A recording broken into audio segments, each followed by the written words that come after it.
Welcome to the Table Talk podcast. I am excited to have a special guest on today. This is Kristen Wooten, and she is a licensed professional clinical counselor, and she is just passionate about brain health. And so today that's really going to be our topic that we're going to talk about. Specifically, she is a Christian counselor that uses evidence-based therapies such as EMDR for trauma, and she is also certified in a method called DART, a brain health coach, and she also is passionate about neurofeedback. So I am going to have her explain a lot of that to you today, but welcome to the show, Kristen. Hi, thanks. Yes, It's and good to Kristen be is here. located in Westchester, Ohio, where I practice once a week and nearby. And so she owns Freedom Counseling Services. If you're looking for her, we will link this information in the show notes of her website and everything like that. But why don't you just tell us a little bit about your story of how you got into focusing on trauma from more general clinical counseling backgrounds? Yeah. Well, overall, I decided late in life to go back to school and get my licensure in clinical counseling. So I was in my 40s by the time I started practicing. I've been practicing for about 10 years now. And I started with just the clinical counseling piece. So that's the business I have, Freedom Counseling Services. As I would work with people, I would find that cognitive behavioral was helpful, but there were a lot of times issues that were happening when they were trying to recover from trauma. I found it just really wasn't enough to help them just overcome what felt like this kind of hold on their nervous system and things that would set off those feelings of panic. And so I started looking for something else that would be more effective. And at the time, I had a mentor who taught me a lot about EMDR therapy. Yeah. And so over time, I decided to go get my certification in that. It's a pretty extensive series of classes in order to learn, but it really defined my career after that. I experienced my career in terms of before I learned EMDR therapy and after, because it was Okay. so effective in helping people move through just those feelings of panic that would show up when they would think about a memory. A lot of times people are living life kind of through this traumatic memory that's sort of like this, and it's Mhm. always in their face, and they're just trying to do life, trying to work around it. And when we do EMDR therapy, it just really helps them to not deal with that. The emotional charge lessens, and that memory sort of takes its place alongside all the other memories. It becomes much less hijacking in the day to day life. And the cool thing is that it doesn't come back under stress. Once that memory is resolved, it is resolved for good. That's awesome. So if you Yeah. were explaining to a patient that you're like going to talk to about doing an EMDR, how would you sort of set up like what's going to happen and what this experience is going to look like? Yeah. Well, EMDR stands for eye movement desensitization and reprocessing. It started with a lady named Francine Shapiro in the 80s, I believe. And it took quite a while to get it established because it was a little bit different than talk therapy. It uses something called bilateral stimulation. So at the time, it used eye movements that the person would say, I'm the therapist and I'm holding my Mhm. fingers up like this, and I would move them back and forth like this, and have the client track my fingers with moving their eyes from side to side.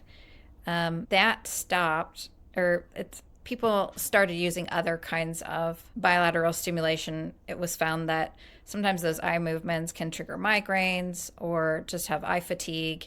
Mhm. And I'm not sure, I'm not aware of the research on the other kinds of bilateral stimulation, but the kind I landed on, well, you can use eye movement, you can use sound, you can use tactile vibration, tapping, those kinds of things. I use these pods that vibrate from side to side. Okay. They call them tappers.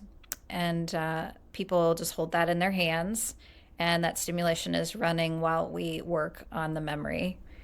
The other component of that is having the client notice what they go back to that memory and they notice what that experience was like. And I check in with them to see what it is that they are experiencing and they're vocalizing that. It's very different from telling me what happened, the narrative of the story Mhm. that's more cognitive, more up in their head. This is more of a re experiencing in their body, but with one foot here and one foot in the memory. It's a Mhm. much more grounded way to experience the memory. And then that discharges the nervous system essentially and allows it to settle. That's awesome. Um, so do most other therapists still use the eye movement to sensation, or you feel like most other people are more exploring these other things because of those side effects of the headache and migraines? Yeah, I think it really varies. It depends on the therapist and what they feel most comfortable with and Okay. what they feel like they're getting the best results from. And everybody's different. But I think Yeah. there are quite a few people that are using the pods. And we see them now, even on Instagram. I see wireless pods that you can buy, just a regular individual. You can go buy those and use them for anxiety reduction and stress reduction, and those can be that bilateral stimulation just by itself can be really helpful from a really hairy day. Yeah. Yeah. Yeah, that's interesting. I'll have to check that out. We'll have to link some in the show notes. So you have done that method, and then you also are passionate about neurofeedback. So tell us a little bit about how neurofeedback fits into someone that has a history of trauma. They've maybe done EMDR, or maybe found some success but not full success, or maybe there's something else that you feel like neurofeedback is better for. Talk to us about that. Yeah. Neurofeedback is a form of biofeedback, and it's the setup looks like that we have sensors that we attach to the scalp.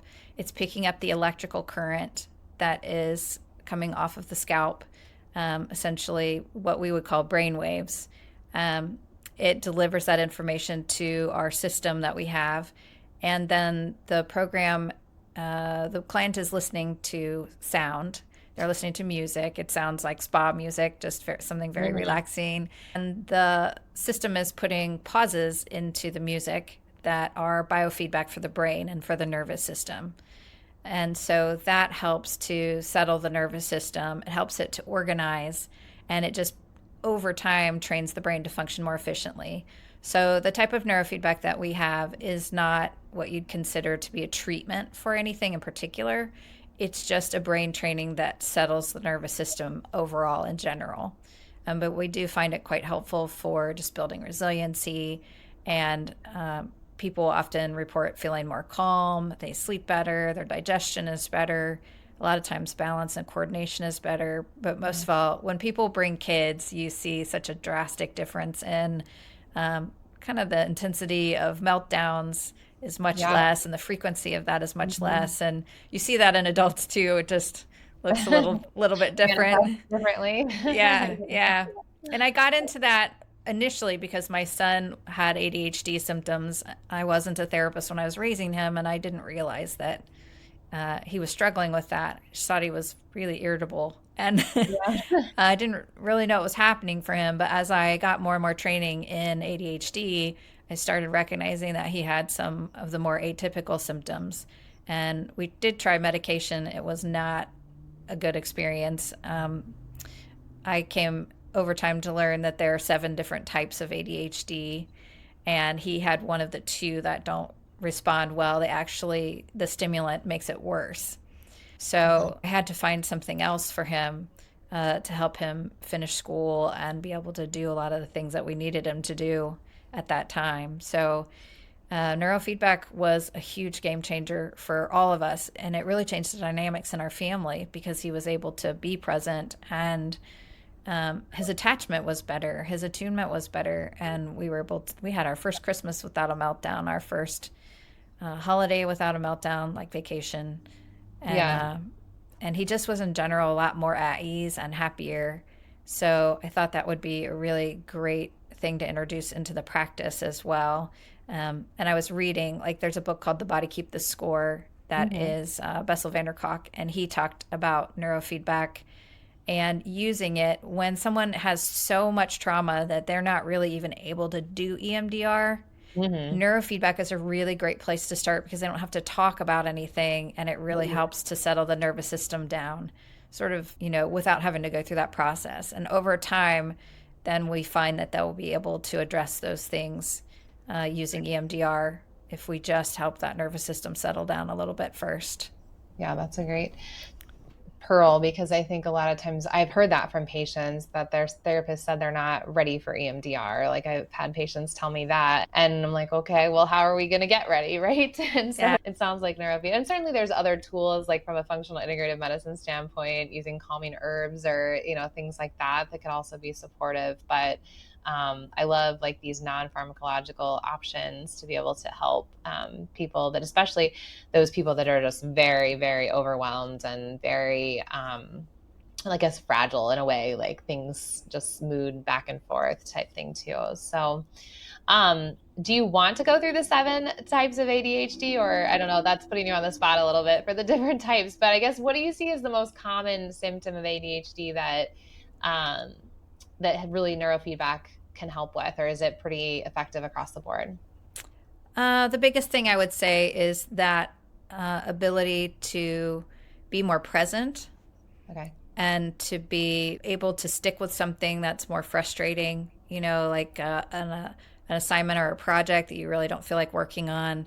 There's an ability to, it feels like there's less resistance to sitting Sure. down to work on the project. Right. And there's just a greater ability to focus and stay with something until you get it done. And then there's less behavior, less emotional turbulence around it. Mm-hmm. Um, Yeah. yeah, so it just really, that's so helpful. Um, I want to circle back really quick to the EMDR with Yeah. clients who are not able to do it. Another aspect that we utilize when somebody's not able to do EMDR right away is building resilient skills. And so that's one of the reasons the neurofeedback is so helpful, Sure. because it introduces that resiliency that wasn't there before. And we also teach skills to clients, the breath work, Mm-hmm. different ways to be mindful, to be present, to ground. And those really help people over time be able to go into those traumatic memories and work on them. We do have to be careful with breath work, because sometimes breath work can trigger panic depending on Oh, the trauma. like holding it too long or different things, and they're like feeling. Well, and some people have had trauma around breath. Okay. So, like if someone was abused and Mm-hmm. not able to breathe for one reason or another because of their abuser, then you have to really be careful Sure. about whether or not that's going to work for that client. So we just Sure. adjust according to the person. But so we Personal love decision. neurofeedback because it can it can bypass a lot of those things that will set off panic.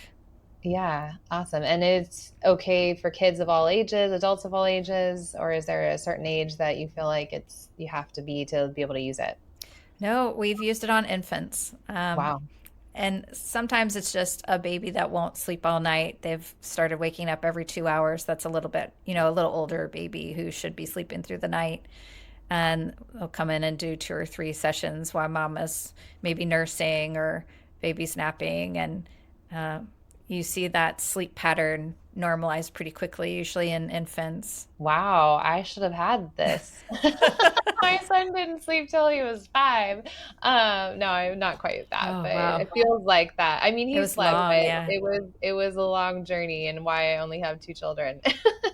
Yeah. Oh, it would Because be I did not want to be exhausting. up, yes, again. But yeah, he probably could have benefited from that, because it was like he would wake up and then he couldn't calm himself back down, so he'd like end up in our room or our bed. And we finally bribed him with some toys outside of his room from the dollar stores. Every day, if he stayed in his bed overnight, he got a toy, and there was like immediate feedback every morning. And so after $20 worth of dollar store toys, we got him to stay in his own room. But That's this probably would have amazing. been more simpler if we had started that earlier. So I love that that kids Yeah. can use that, or babies can use that. I'll have to remember that, because I think we get a lot of people reaching out to us because of colicky babies, or just having trouble with them sleeping and finding that pattern. So, Yeah. so talk to us a little bit about the DART method, or the DART certification that you have, and what that looks like. Yeah.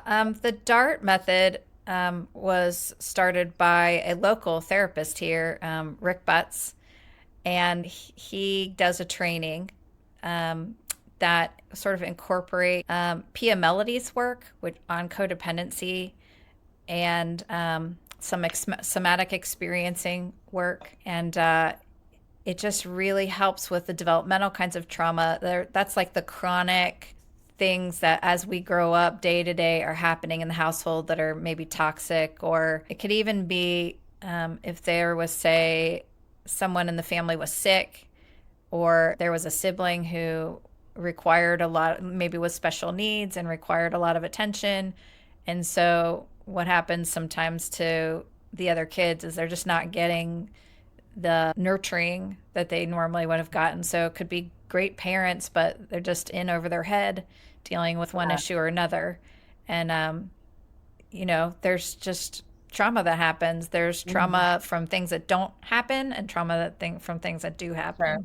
We just do work with that. A lot of it starts with work first with mother, then with father, or the other way around, and memories that come up around that, each one of those attachments. So attachment theory is really core to this as well. And just walking people through a process of healing in each of those relationships. There's also a component of noticing the sort of the young version of ourselves that was experiencing those things and attending to that. What a lot of people would know as the inner child. Yeah. And bringing healing to that as well. So it's just a really powerful therapy, and it integrates really well with EMDR. That's awesome. I can think of some people that I need to send your way. So I know you're passionate about just brain health in general. And so let's talk a little bit about head injury.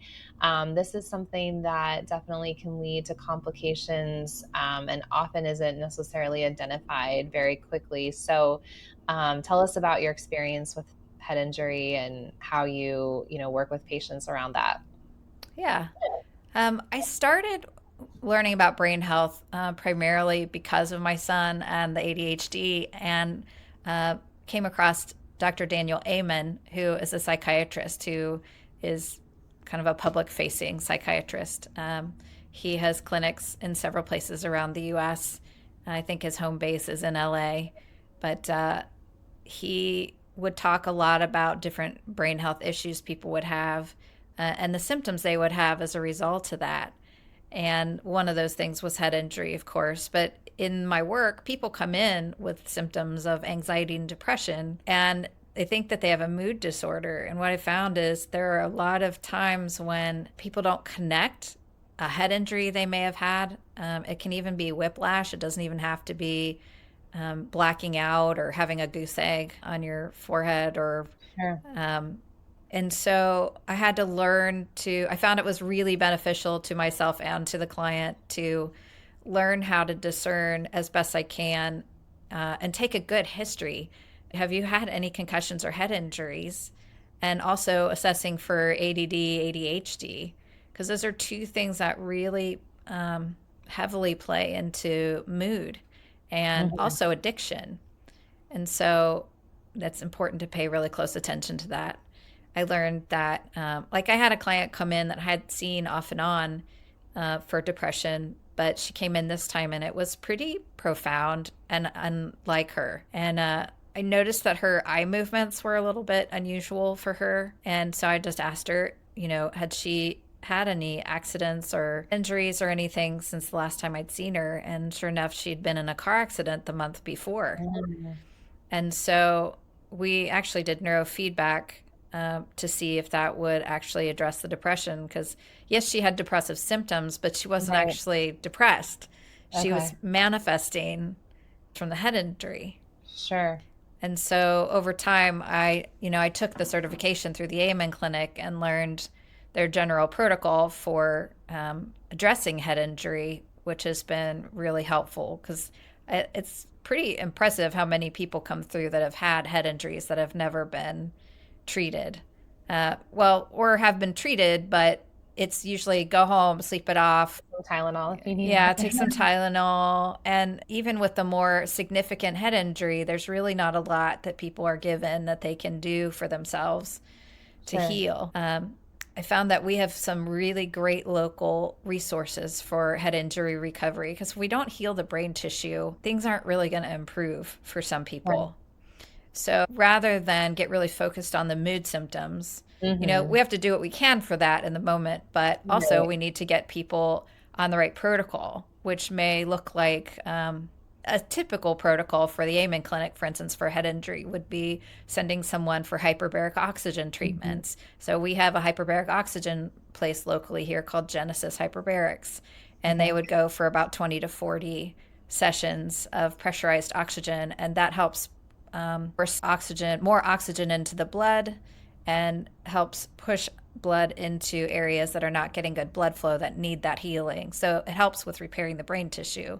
And Mm-hmm. then there's a nutrient, like a supplemental protocol that helps to support that healing, which Yeah. often includes things like vitamin D or high dose omega 3 fish oil.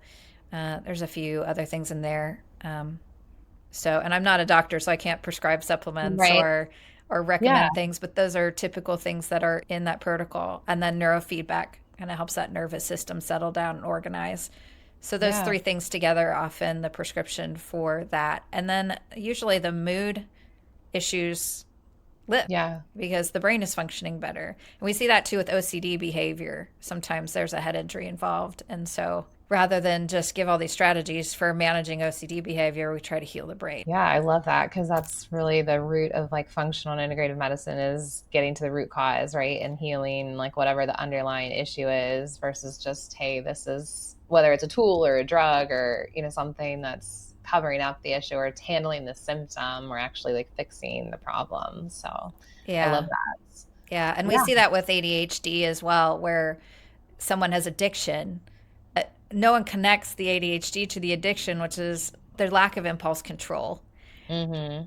is not there. And that's not a willpower issue, that's a brain function issue. Right. And so, if we address the brain function, now we can address the addiction without so much shame and the feeling of failure Mm-hmm. and just that sense that I'm a bad person that Sure. lifts because it's my brain needed to have some help, some support. And then we see people doing much better with the different kinds of addictions that they might be struggling with. Yeah.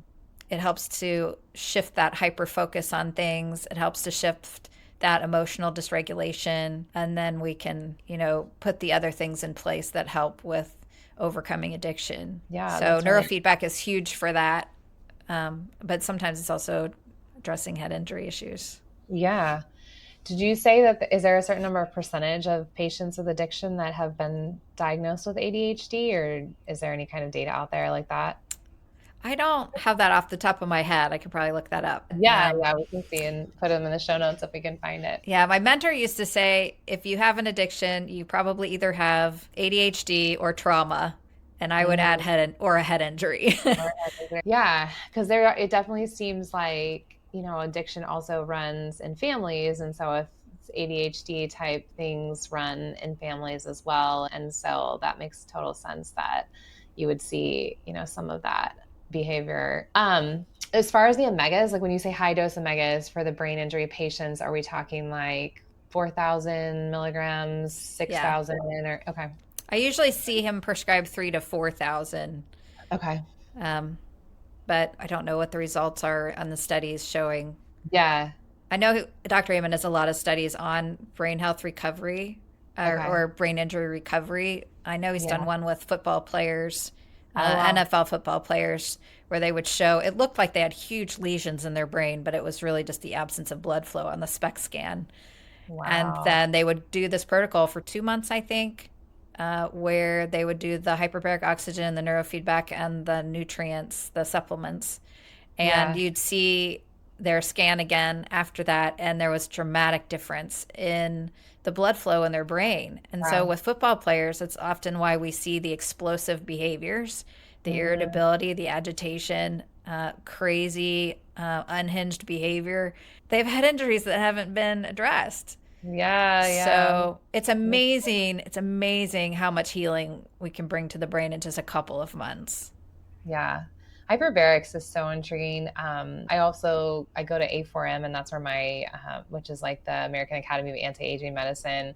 And they typically have a big event hall, expo hall that has all of these products like machines, like hyperbaric chambers you can buy for your practice and all these kinds of things. But you can schedule time to like in the expo hall get in there. And I was like, I don't know if I want to do that out here. I'm gonna fly tomorrow if that's gonna be a problem, but I should try it out sometime. But there is some really cool research around Parkinson's as well with hyperbarics. And some of the people that have been using it definitely can see a regression in symptoms with it. But with Parkinson's, it seems like they still have to continue the hyperbarics at some level to like maintain the improvement. Because I think we're still not exactly sure what exactly the root cause of Parkinson's is and all of that change. But there's probably some like toxic exposures things, and if I had to guess, based on some of those things I've seen. But yeah, so the brain, I mean, do you see any cognitive things with like dementia and hyperbarics? Have you seen anything like that come through? Not through my office,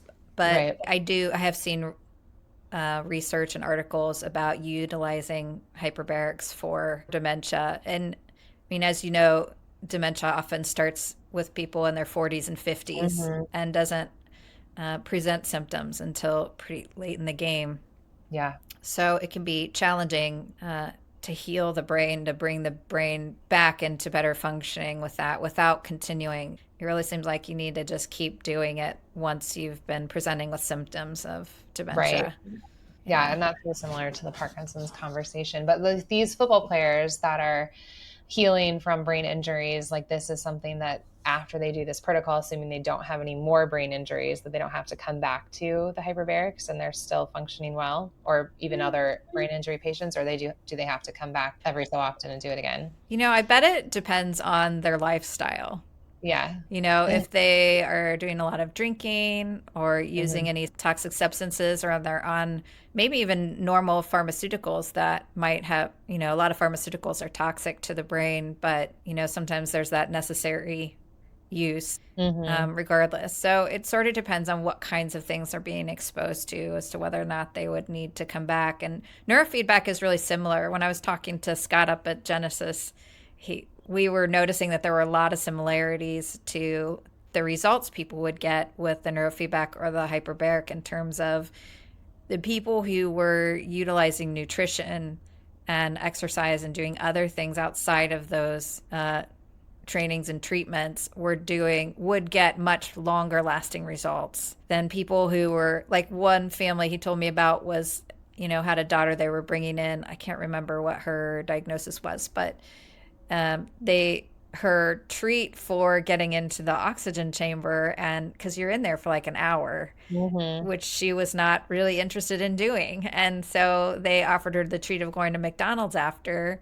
and she would have, a McDonald's meal with a milkshake. And they would say, she seemed like she was really good when we finished, like right when we finished the hyperbarics, but by the next day, she's just, kind of all having symptoms again. Yeah. And he's like, oh, the McDonald's, and the sugar, the inflammatory foods, and things like that are Yeah. going to undermine the work that's being done with the neurofeedback and with the hyperbaric oxygen. Yeah. If you have a lifestyle that supports the healing that you've been working on, then a lot of Mhm. times you can go for quite long periods Between treatments. in between, So yeah. most people do need then some kind of continual treatment, whether it's with neurofeedback or hyperbarics from a brain trauma standpoint or brain injury I think standpoint. I think it depends on the severity of the Yeah. the injury. I think if it was a minor concussion and you just had some symptoms that weren't Mhm. quite clearing up, then I'm sure it's 20 to 40 Sure. sessions and done. And if Right. it's something that was pretty catastrophic, Yeah. in fact, the owners of Genesis, there's a husband and wife are co-owner with Scott of the hyperbarics, Sure. and the husband and wife had an adult son who was injured um, in an auto accident, I believe, and so he has got some pretty catastrophic injuries, and that's how they got started with the hyperbarics. Mm. And then they started adding in they have other modalities there as well, like the red light therapy and Yeah. some equipment that helps. I can't remember the term, when your hands curl, Um, like an MS. or MS or something like that. Okay. Like, so because their son, his hands are curled that way, they're atrophied. And so they have Mm. equipment that helps work with people's muscles Okay. there that are struggling with different nervous system issues, muscular Okay. issues. Okay. Super interesting. I'll have to check that out. That's also in the Westchester area?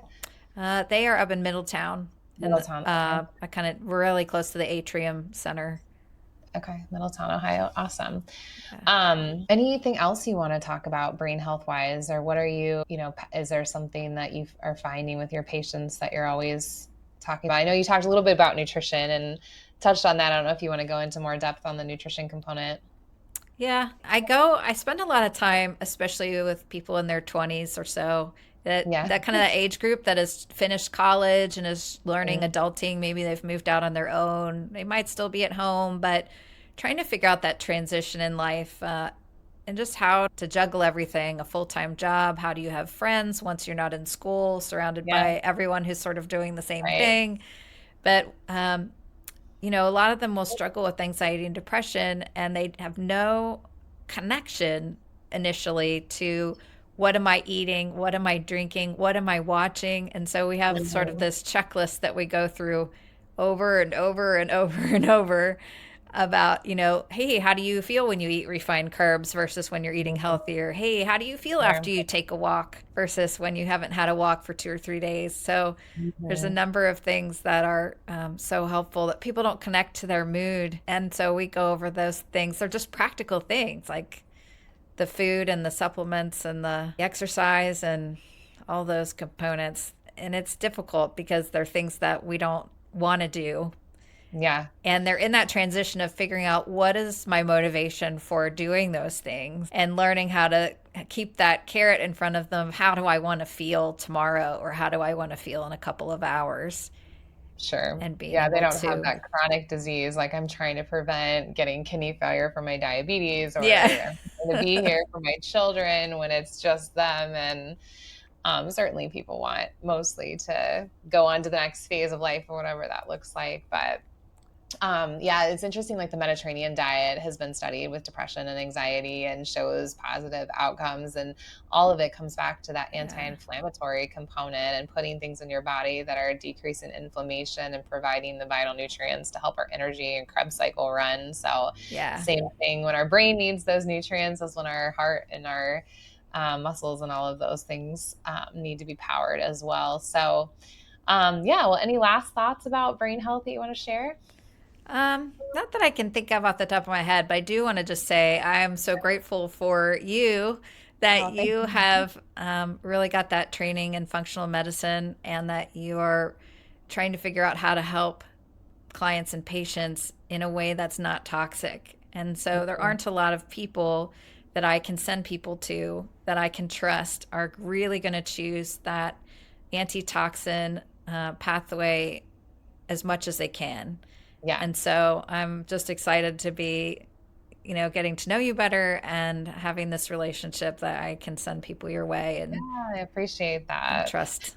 Yeah. So if Yeah. you're listening to this and you are in Westchester, or Cincinnati or Dayton or wherever you'd like to come see Kristen from, she is easily accessible off I-75 there, and a beautiful office space. I've gotten an opportunity to visit a couple of times. And so, yes, I appreciate finding colleagues that are like-minded and but have that different approach and different specialty, different tools in their toolkit that they're able to use, because in reality, like one person is not always able to help, but we need to work on the supplements and the nutrition component and getting the body back in balance that way. Maybe a pharmaceutical is necessary, like you said, for some people, depending on what's going on with them.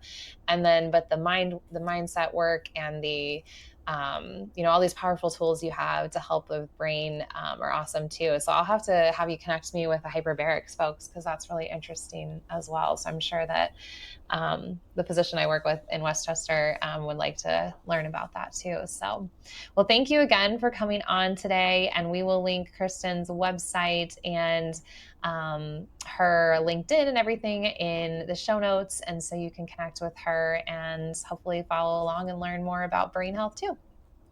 Thanks. Thanks, Melody.